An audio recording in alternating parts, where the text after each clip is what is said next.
a gente vai entrar com um projeto de lei pedindo urgência ao Parlamento para que o 13º realmente valha de forma definitiva para todas as pessoas mais humildes do Brasil. Fala aí pessoal, tudo bem com vocês? Sejam muito bem-vindos a mais um vídeo aqui no canal, retomando os nossos trabalhos nessa véspera de Natal. Vamos continuar falando sobre o auxílio emergencial e Bolsa Família. Eu quero mostrar aqui para vocês os presentes que o governo deixou para nós nessa reta final de ano.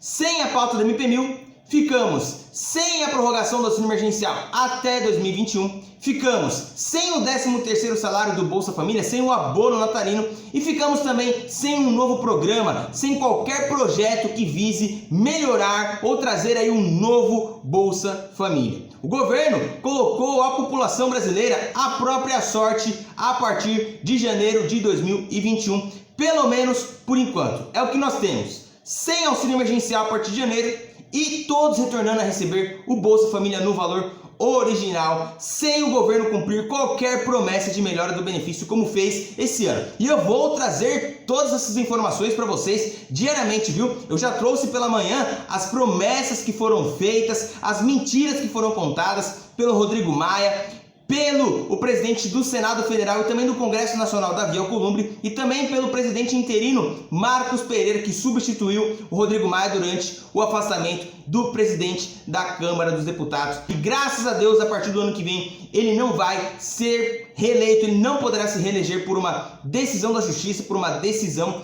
do STF. Ele pode ser inteligente, admiro a inteligência dele, mas ele é contra o povo brasileiro. Ele preferiu se virar contra a população brasileira para ficar do lado da base do governo federal, infelizmente. E eu vou trazer mais informações para vocês a respeito de diversos assuntos, como por exemplo a promessa do presidente Jair Bolsonaro. Eu vou trazer tudo nesse vídeo. A promessa de Jair Bolsonaro do 13º, a surpresa infelizmente não veio. A surpresa foi essa: deixar todos sem o abono natalino e sem um novo programa de substituição do auxílio emergencial, tá? E essa questão da nova prorrogação do auxílio emergencial? Pois é, eu vou trazer a partir de agora também a fala do líder do governo do presidente Jair Bolsonaro, Ricardo Barros. Vou trazer a fala do presidente da Câmara dos Deputados, Rodrigo Maia, e também a fala do ministro da Economia, Paulo Guedes. Vocês vão deixando aqui embaixo a sua opinião com relação a isso. Pois é, agora nós iremos de fato dar as caras. Nós iremos trazer as declarações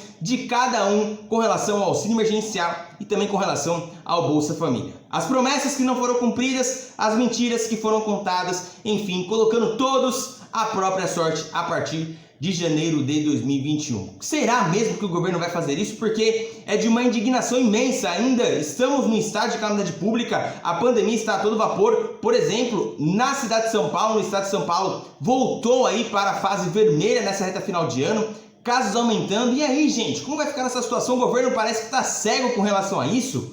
Gente, está complicada a situação, mas eu vou trazer as caras aqui. Inclusive, algumas pessoas falaram assim: Matheus, por que você não traz essas informações novamente quando estiver perto das eleições para nós lembrarmos? E é isso que eu vou fazer, vocês podem ter certeza. Em 2022 eu vou relembrar a fala do Jair Bolsonaro, a fala do Rodrigo Maia, a fala do Davi Alcolumbre, de deputados que foram contra a prorrogação do auxílio emergencial, que foram contra a volta dos R$600 e a pauta do MP1000 para garantir o direito do recebimento das 4 parcelas do auxílio emergencial residual. Enfim, eu vou trazer tudo isso para vocês, mas é importante que você esteja ligadinho aqui no canal. Então, veja nesse vídeo agora a fala do presidente Jair Bolsonaro prometendo o 13º salário, falando da surpresa, falando do projeto de lei e nada. Eu vou deixar também com vocês aqui a fala do líder do governo, Ricardo Barros, falando sobre a questão da prorrogação do auxílio emergencial. Só para vocês entenderem, para prorrogar o auxílio emergencial, precisa prorrogar a PEC da guerra, o orçamento de guerra, ok? Precisa prorrogar o estado de calamidade pública para prorrogar o auxílio emergencial. Ele falou a respeito desse assunto. Também vou deixar a fala do Rodrigo Maia e também do ministro Paulo Guedes falando sobre a prorrogação do auxílio emergencial.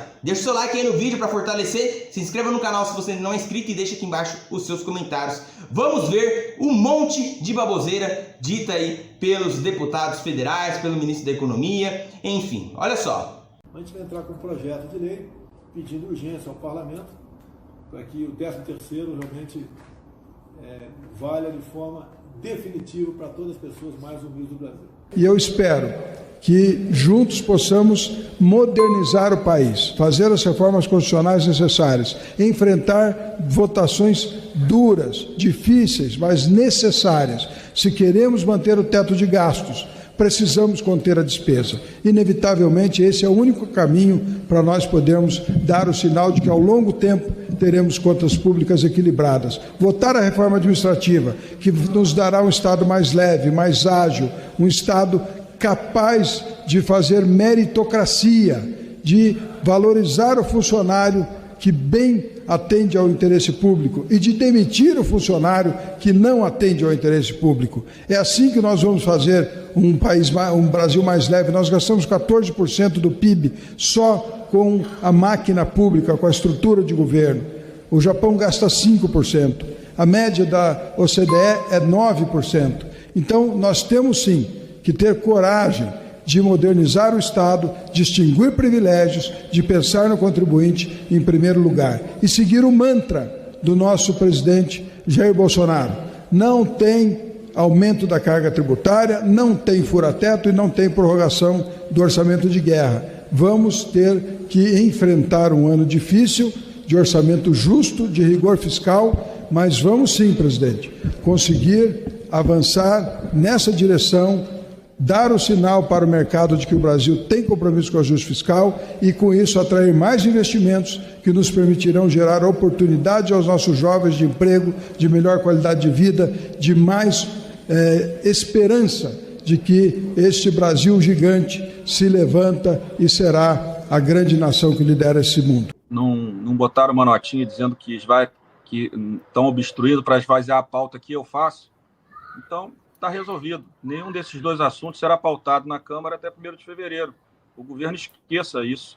Aqueles que sonham com um jeitinho na solução do teto, aproveitem a partir do dia 2 ou 3 de fevereiro com o novo presidente da Câmara, que tenha coragem de ser responsável por uma profunda crise econômica e social nesse país. Não haverá prorrogação da emenda constitucional da guerra, que eu sou o primeiro signatário, e não haverá hipótese nenhuma votação de nenhuma mensagem que chegue prorrogando o estado de calamidade. Isso está resolvido. Eu estou anunciando, já estou desde setembro. Aliás, escrevi um artigo num outro jornal, em setembro, 12 de setembro, falando sobre teto de gastos, mostrando tudo que precisa ser feito, todas as necessidades da questão do teto de gastos. Então, da minha parte, eu tenho feito todos os alertas e tenho me colocado à disposição, me coloquei à disposição do Márcio Bittar, inclusive, para, junto com ele, anunciar o texto dele em relação à regulamentação do teto.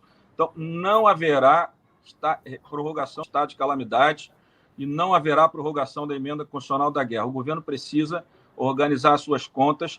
Nós fizemos uma emenda brilhante, pensada pelo Zé Roberto Afonso, pelo Bruno Dantas, pelo ministro Bruno Dantas, pelo ministro Gilmar, que foi a emenda constitucional da guerra. Por quê? Porque nós demos um prazo final para a execução dessas políticas com recursos extraordinários. O erro que cometemos, que não cometemos hoje, cometemos em 2008 e 2009. Fizemos bons projetos, boas políticas para enfrentar aquela crise, que foi profunda, mas foi mais no setor financeiro, mas não colocamos prazo de vencimento. Elas foram aumentando as despesas públicas ao longo dos anos. Então, o grande mérito, e aí foi do parlamento, a emenda constitucional da guerra, pensada por essas 3 pessoas que já citei, ela dá prazo final. E é isso que gera segurança para o investidor no Brasil. E é isso que tem sido elogiado para muitos técnicos da área econômica dos programas do Brasil, que foi exatamente garantir um prazo final para os gastos extraordinários. Então, como isso passa pela presidência da Câmara, e como a pauta é minha, esvaziada ou não esvaziada, eu estou colocando mais 2 temas que vão esvaziar a pauta da Câmara, que não serão votados. Aí, por decisão minha, que é o estado de calamidade ou alguma emenda constitucional que prorrogue a PEC da guerra. Nós precisamos ter responsabilidade com o Brasil, e a responsabilidade significa cortar gastos que estão mal alocados. Nós não podemos querer transferir para a sociedade, mais uma vez, a conta, né? A sociedade já paga 35% do PIB das suas riquezas em carga tributária. Ninguém aguenta mais pagar tantos impostos. Então, infelizmente, para um Brasil que já tem esse patamar de carga tributária, diferente do Chile e outros países, só tem uma solução: cortar na própria pele, como eu falei outro dia numa reunião com o Paulo Guedes, cortar no músculo. Vai doer, a gente sabe que vai doer, mas essa dor vai ser muito menor que a dor de um gasto fora do teto. A dor fora do teto vai ser um gasto, vai ser uma dor que nós já vimos aí para onde foi a taxa de juros, o desemprego e a recessão no Brasil, no governo Dilma, por gastos desorganizados que foram feitos nos anos anteriores. A segunda onda está perdendo força, realmente fato, está perdendo força, estamos furando do outro lado, mas a solução só quando tivermos a vacina, exatamente como foi apontado pelo deputado. Estão falando em janeiro, fevereiro, mas a verdade é que nós só estaremos livres desse pesadelo quando a vacina surgir. Enquanto isso, nós continuamos vulneráveis e ameaçados. Então, decorrem as suas duas outras excelentes colocações. Primeiro, condições econômicas. Podemos sustentar o ritmo? Vamos conseguir manter? Vejam, prudentemente, eu lancei R$200, o auxílio emergencial, logo no início, por duas razões. A primeira razão, eu não podia fazer um ultraje a quem já recebe assistência social. Como é que alguém do Nordeste ia aceitar se, a partir de amanhã, alguém, só porque vive no Sul e ganhava R$600, R$800, não confirmados, porque é um mercado informal de sobrevivência, né? Ele chega e declara, autodeclara, eu ganhava R$800 como ambulante.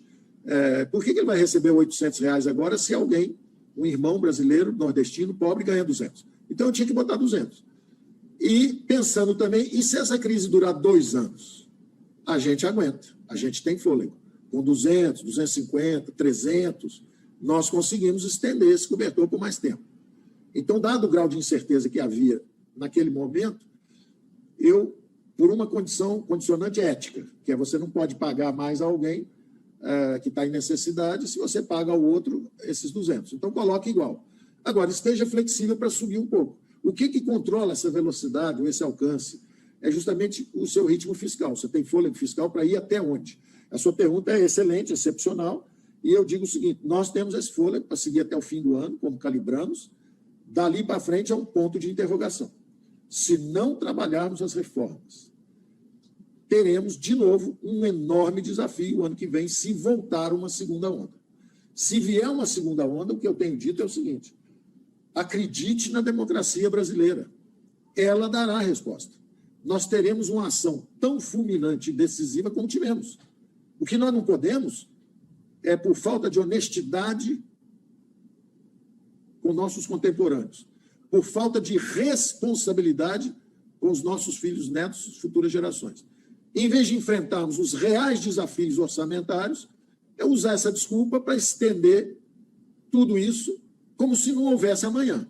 Então, evidentemente, que se vier uma segunda onda, nós vamos trabalhar da mesma forma, tão decisiva quanto foi a primeira. Vamos ter que reagir, vamos corrigir erros ou excessos que tenhamos cometido no primeiro enfrentamento, mas eu confio na democracia brasileira, inclusive pelo aprendizado que tivemos. É evidente que essas condições particularíssimas de pandemia que nós enfrentamos juntos, isso tem que ser uma cláusula do novo Pacto Federativo. O que acontece se amanhã subiu o nível do mar e 80% da população brasileira vive na costa? E nós vamos ver milhões de brasileiros fugindo para as montanhas, em São Paulo, tentando subir de Santos para a cidade de São Paulo, no Rio, cariocas, niteroenses, todo mundo tentando subir para Petrópolis, Teresópolis, milhões de pessoas, estradas engarrafadas. Como é que vai ser isso se houver um desastre ambiental? Como é que vai ser isso se houver uma calamidade, um Covid-26? Como é que nós vamos enfrentar isso? Então, nós temos que ter uma cláusula de calamidade pública, justamente que crie esse sistema de exceção para episódios onde precisemos preservar a vida e emprego de brasileiros.